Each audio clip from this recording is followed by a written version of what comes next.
The world just nearly went into World War III. And what places would you go to survive a major nuclear holocaust, World War III? Well, we've seen focus groups and research projects after research. It always puts New Zealand in the picture, in focus. So basically, places like Tasmania of Australia or New Zealand are always high on the list of places to go to survive a nuclear holocaust, World War III.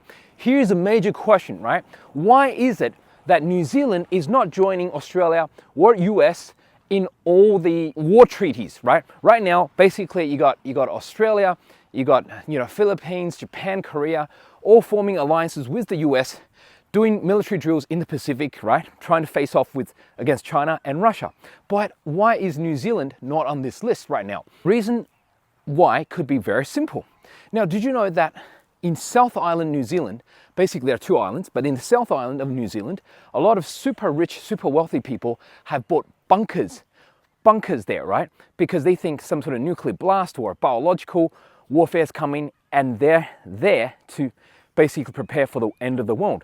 Now, the theory goes that if all these super rich people have bought bunkers in South Island, New Zealand, and they're expecting maybe this could be, World War III, some kind of major catastrophe, then probably that's the one country they want to keep out of war. So, of course, the guys who own the media in countries like the UK or Australia, people like Rupert Murdoch, they'll try to whip up a war sentiment. In places like Australia, like the UK, like the US, let's go to war with Russia, with China, but let's keep New Zealand out of it. And so that's why so far, even though there's the Anzac Treaty, which is Australia and New Zealand, or the ANZUS Treaty, which is Australia, New Zealand and US, right? So far, New Zealand has mostly stayed out of participating in these military exercises.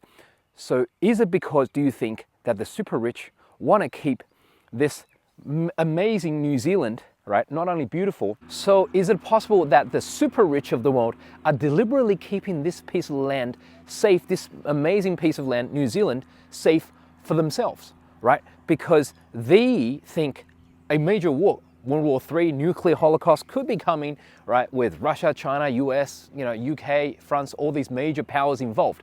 But however, they're saying, okay, if we all bought bunkers, like the guys like Rupert Murdoch, Bill Gates, if we all bought bunkers in this New Zealand, right, then why don't we keep this place out of all the military alliances? Maybe this is the one place where the super rich will go to in a world collapse scenario.